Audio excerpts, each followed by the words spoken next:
அம்பேத்கர் சிலையிலிருந்து அணிவகுத்து புதிய நாடாளுமன்றத்தின் மகர வாசலில் சென்று அடைந்தோம். அப்போது அங்கே எதிர்பாரா வகையிலே பாரதிய ஜனதா கட்சியைச் சார்ந்த நூற்றுக்கணக்கான எம்பிக்கள் வாசலை அடைத்து கொண்டு வழிவிடாமல் நின்றார்கள். வழிவிடுங்கள், நாங்கள் நாடாளுமன்றத்திற்கு உள்ளே செல்ல வேண்டும் என்று ராகுல் காந்தி உள்ளிட்ட சில உறுப்பினர்கள் கோரிக்கை வைத்தார்கள். அப்போது ஏற்பட்ட தள்ளுமுள்ளில் முன்னாள் அமைச்சர் நாடாளுமன்ற உறுப்பினர் சாரங்கி அவர்கள் கீழே சரிந்து விழுந்ததாக, காயம்பட்டதாக தெரிய வந்தது.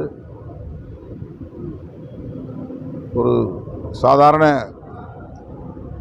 கீறல் என்றுதான் முதலில் சொல்லப்பட்டது.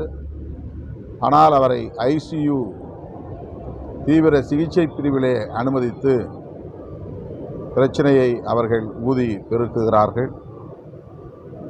ராகுல் காந்தி அவர்கள் மீது வழக்கும் புனைந்திருக்கிறார்கள். பாரதிய ஜனதா கட்சி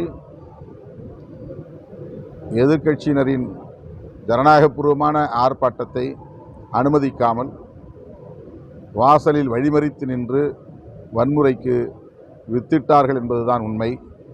ஆனால் ராகுல் காந்தி அவர்கள் மீது பொய் வழக்கு போட்டிருப்பது வன்மையான கண்டனத்திற்குரியது.